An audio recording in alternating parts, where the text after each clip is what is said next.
بسم الله الرحمن الرحيم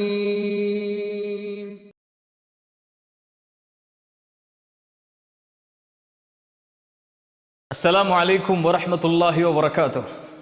அல்லாஹ் நேசிக்கிறான். அல்லாஹ் யாரை நேசிக்கிறான்? அல்லாஹுடைய தூதர் ஸல்லல்லாஹு அலைஹி வஸல்லம் இடத்திலே கேட்கப்பட்டது, அல்லாஹுடைய தூதரே, செயல்களில் அல்லாஹ் நேசிக்கக்கூடிய செயல்கள் எது? இந்த செயலை செய்தால் அல்லாஹ் அதை நேசிப்பான். அல்லாஹுடைய தூதர் சொன்னார்கள், தொழுகையை அதனுடைய நேரத்தில் நிறைவேற்றுதல் முதலாவது. அதை நாம் பார்த்து விட்டோம். அல்லாஹுடைய தூதரே, அதற்கு பிறகு எது?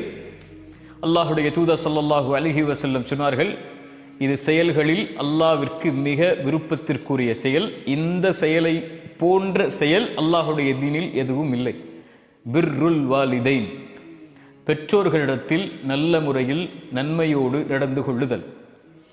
என் சகோதரனை, என் சகோதரியே, இந்த உலக வாழ்வில் உங்களுடைய தாயும் தந்தையும் உங்களோடு இப்போது உயிரோடு வாழ்ந்து கொண்டிருந்தால் அல்லாஹ் உங்களுக்கு அதைவிட பெரிய அருளை இப்போது கொடுக்கவில்லை. உங்களுடைய தாயும் தந்தையும் மரணித்திருந்தால், ஒன்று அவர்கள் உங்கள் மீது பொருத்தத்தோடு மரணித்திருந்தால் இந்த உலகிலும் மறுமையிலும் வெற்றிக்குரியவர்கள் நீங்கள். உங்களுடைய தாயும் தந்தையும் உங்கள் மீது கோபத்தோடு உங்களை பொருந்திக் கொள்ளாத நிலையில் மரணித்திருந்தால் அல்லாஹ்விடத்திலே தௌபாவின் மூலமாக திரும்பிக் கொள்ளுங்கள். நஷ்டவாளிகளாக நீங்கள் வாழ்ந்து கொண்டு இருக்கிறீர்கள். குர்ஆன் சொல்லுகிறது, வகதா ரப்புக அல்லா தஅபுது இல்லா இய்யாஹ். அல்லாஹுவை வணங்குதலுடைய கடமையை அல்லாஹ் மனிதர்களுக்கு கொடுக்கிறான். அதற்கு பிறகு வபில் வாலிதைனி இஹ்சானா, பெற்றோர்களிடத்தில் நல்ல முறையில் நடந்து கொள்ள வேண்டும் என்ற கடமையை அல்லாஹ் கொடுக்கிறான்.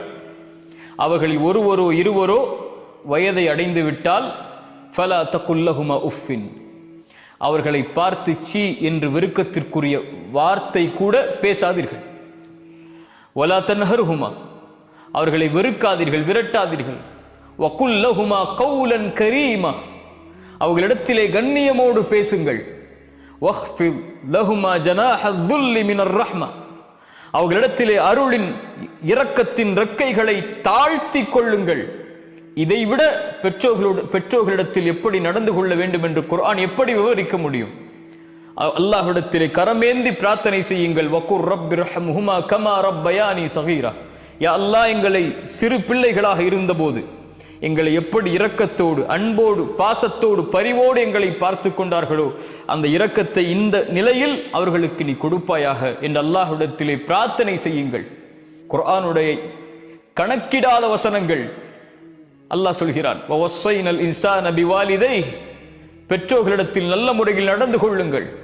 சிரமத்தின் மேல் சிரமப்பட்ட அந்த தாய் அவனை சுமந்திருக்கிறாள், அவளை சுமந்திருக்கிறாள்.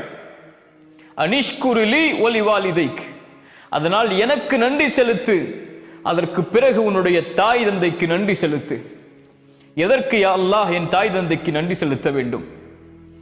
உங்கள் தாய் தந்தை உங்களுக்கு செல்வத்தை கொடுத்திருக்கலாம், கொடுக்காமல் இருக்கலாம். உங்களுக்கு கல்வியை கொடுத்திருக்கலாம், கொடுக்காமல் இருக்கலாம். உங்கள் மீது சொத்துக்களை சேர்த்து வைத்திருக்கலாம், சேர்த்து வைக்காமல் இருக்கலாம். உங்களை நல்ல முறையில் பராமரித்திருக்கலாம், பராமரிக்காமல் இருக்கலாம். ஆனால் உங்கள் தாய் தந்தைக்கு காலம் முழுவதும் அவர்களுக்கு அருகிலேயே இருந்து அவர்களுக்கு பணிவிடை செய்து செய்து செய்து செய்து நன்றியை நீங்கள் வெளிப்படுத்தி கொண்டே இருக்க வேண்டும் என்ற ஒரு செயல் உங்களுக்கு இருக்குமானால், எனக்கு இருக்குமானால், என் தாய் தந்தைக்கு நன்றி சொல்வதற்கு லா இலாஹ இல்லல்லாஹ் முஹம்மதுர் ரசூலுல்லாஹ் என்ற ஷஹாதத்தை மொழியக்கூடிய மகளாக அல்லாஹ் இவர்களின் மூலமாக நம்மை உருவாக்கியதுதான். சொத்து இல்லாமல் மரணித்தால், கல்வி இல்லாமல் மரணித்தால், உலகமே இல்லாமல் மரணித்தாலும் அது நஷ்டமில்லை.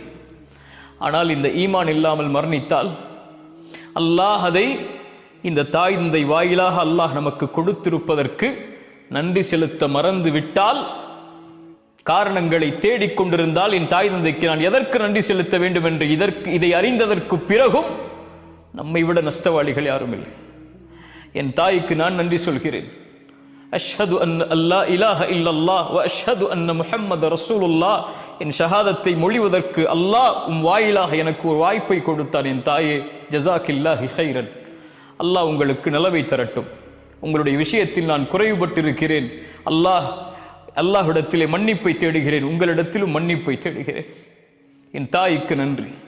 என் தந்தைக்கு நன்றி. அல்லாஹ் இன்னும் குர்ஆனிலே சொல்கிறான், உங்களில் நீங்கள் வாலிபத்தை அடைந்து விட்டால், குறிப்பாக 40 வயதை அடைந்து விட்டால் அல்லாஹ் பெற்றோரிடத்தில் எப்படி நடந்து கொள்ள வேண்டும் என்று சொல்கிறான். 40 வயதை அடைந்தவன், அவனிடத்திலே குடும்பம் இருக்கும், குழந்தைகள் இருக்கும், செல்வம் இருக்கும், தொழில் இருக்கும், அவனுக்கென்று ஒரு சூழல் உருவாகி இருக்கும். இத்துணை நிலையில் நீ மாறி இருந்தாலும் 40 வயதை நீ அடைந்து விட்டாலும் உன் குடும்பம், உன் மனைவி, உன்னுடைய தொழில், உன் செல்வம், உன் குழந்தைகள், இவையெல்லாம் உன்னை மிகைத்து விடக்கூடாது. உன் தாய் தந்தைக்கு நன்றியோடு நடக்க வேண்டும் என்ற காரியத்தில் அல்லாஹ் அந்த வசனத்துடைய ஆரம்பத்தில் சொல்கிறான், பெற்றோர்களிடத்தில் நல்ல முறையில் நடந்து கொள்ளுங்கள். சிரமத்தின் மேல் சிரமப்பட்டு உங்களை சுமந்திருக்கிறாள், சிரமத்திற்கு மேல் சிரமப்பட்டு உங்களை பெற்றெடுத்திருக்கிறாள், தன் வாழ்க்கையே உனக்காக அர்ப்பணித்திருக்கிறாள். அல்லாஹ் அதற்கு பிறகு சொல்கிறான், அவன் துஆ செய்வான் 40 வயதை அடைந்தால், ரப்பி அவ்ஸிஅனி அன் அஷ்குர நிஅமதக அல்லதி அன்அம்த அலைய வ அலா வாலிதைய, யா அல்லாஹ் எனக்கு உதவி செய் உனக்கு நன்றி செலுத்துவதற்கு, என் மீது நீ செய்த அருளுக்காக, என்னுடைய பெற்றோர்கள் மீது செய்த நீ அருளுக்காக, எனக்கு செய்த அருள் இவர்களை எனக்கு கொடுத்தது யா அல்லாஹ், இதற்கு நன்றி செலுத்துவதற்கு எனக்கு உதவி செய்ய அல்லாஹ், நீ பொருந்தக்கூடிய செயலை செய்வதற்கு. அல்லாஹ் எதற்கு அதை சொல்கிறான்? பெற்றோர்களின் மூலமாக பொருத்தத்தை தேடி உன் பொருத்தத்தை பெறக்கூடிய செயலை செய்வதற்கு யா அல்லாஹ் எனக்கு உதவி செய், என்னுடைய வாரிசுகளை நல்ல முறையில் ஆக்கிவிடியா அல்லாஹ், நான் என் பெற்றோருக்கு சிறந்த வாரிசு, என் வாரிசும் எனக்கு சிறந்த வாரிசாக இருக்க வேண்டும், அதை மாற்றிவிடு, அதில் தவறளித்திருந்தால் என்னை மன்னித்துக் கொள்யா அல்லாஹ், நான் முஸ்லிம்களில் ஒருவன் என்ற துஆவை செய்யுங்கள் என்று அல்லாஹ் கட்டளையிடுகிறார். இதை விட எப்படி பெற்றோர்களிடத்தில் நல்ல முறையில் நடந்து கொள்ள வேண்டும் என்பதை விவரிக்க முடியும்? அல்லாஹ்வுடைய தூதர் ஸல்லல்லாஹு அலைஹி வஸல்லமுடைய ஒரு செய்தியை கவனியுங்கள். 3 பேர் ஒரு குகையில் மாட்டுகிறார்கள். ஒவ்வொருவரும் அவர்கள் செய்த நன்மைகளை அல்லாஹ்விடத்திலே முறையிட்டு அதிலிருந்து விடுதலை பெற வேண்டும் என்ற ஆசை கொள்கிறார்கள்.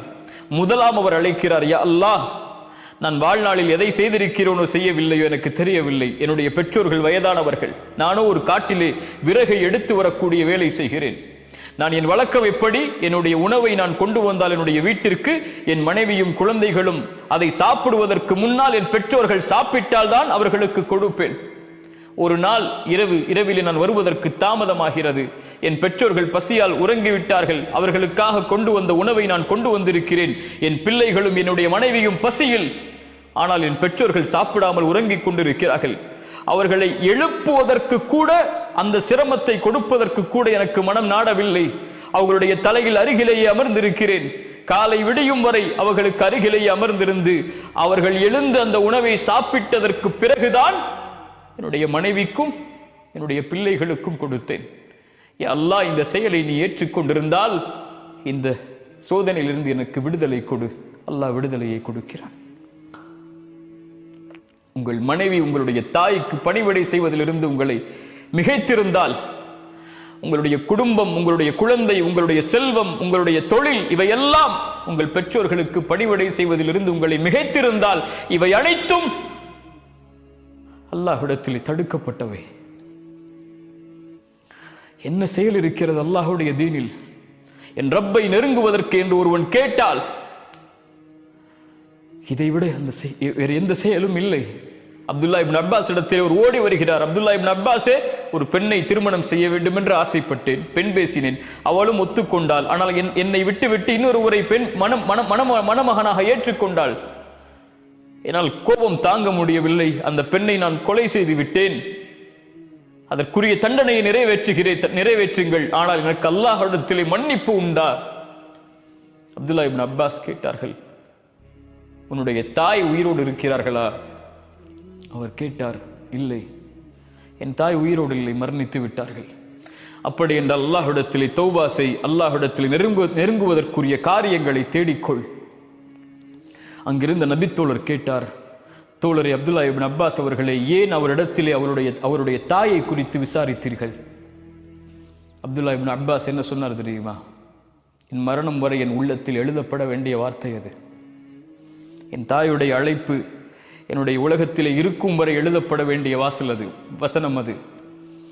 இன்னிலா அலமு அமலன், நான் எந்த ஒரு செயலையும் அறியவில்லை அல்லாஹ்விடத்திலே நெருங்குவதற்கு. தாய்க்கு பணிவிடை செய்வதை தவிர. அல்லாஹு அக்பர். பிர்ருல் வாலிதைன், தாய் தந்தை இடத்தில் நல்ல முறையில் நடந்து கொள்ளுதல் அல்லாஹுடைய நேசத்தை உங்களுக்கு பெற்றுத்தரும். ரசூலுல்லாஹ் சொன்னார்கள், நாசமாகுவான் அவன் யார்? தாய் தந்தை வயதை அடைந்தும் அவர்கள் உயிரோடு இருந்தும் அதன் மூலமாக யார் சொர்க்கம் நுழையவில்லையோ அவன் நாசமாகுவான். நீ தொழுகையாளியாக இருக்கலாம், தஅவாவில் இருக்கலாம், குர்ஆனை ஓத தெரிந்தவராக இருக்கலாம், மனனம் செய்தவராக இருக்கலாம், நீங்கள் கோடிகளில் புரளக்கூடியவராக இருக்கலாம், தொழிலில் நீங்கள் உச்சத்தை தொட்டவராக இருக்கலாம், உலகமெல்லாம் உங்களுக்கு கட்டுப்பட்டு இருக்கலாம். ஆனால் தாய் தந்தையுடைய விஷயத்தில் நீங்கள் குறைவை வைத்திருந்தால் நீங்கள் நஷ்டவாளிகள் தான். இந்த ஒட்டுமொத்த உலக வாழ்க்கையும் உங்களுக்கு நஷ்டம்தான். நாளை மறு உலக வாழ்க்கையும் நஷ்டம்தான். அல்லாவிற்கு பிறகு கவனத்தில் எடுக்க வேண்டிய ஒரு உறவென்றால் உம்முக் உம்முக் உம்முக், உன் தாய் உன் தாய் உன் தாய். அதற்கு பிறகு யார் ரசூலல்லாஹ்? உன் தந்தை. அனிஷ்குரிலி வலிவாலிதைக், பெற்றோர்களிடத்தில் நல்ல முறையில் நடந்து கொள்ளுங்கள். என் சகோதர சகோதரியை, எனக்கு நான் சொல்கிறேன், நம்முடைய தாய் தந்தை நமக்கு செய்த அருளை போன்று அல்லாஹுடைய அருளால் வேறு யாரும் இந்த உலகத்தில் நமக்கு எந்த அருளையும் செய்துவிட முடியாது. ஒட்டுமொத்த வாழ்வையும் நமக்காக கொடுத்து நம் நலனை மட்டுமே குறிக்கோளாக கொண்டு வாழக்கூடிய உறவுகள் அது. குறிப்பாக தாய் தன் எதிர்பார்ப்புகளை, தன் ஆசைகளை, தன் எண்ணங்களை, தன் வயதை, தன் வாழ்க்கையை, ஒட்டுமொத்தத்தையும் தன் பெற்றெடுத்த பிள்ளை நலமோடு இருந்தால் போதும் என்று கழிக்கக்கூடிய ஒரே உறவு இந்த உலகத்திலே தாய் மட்டும்தான்.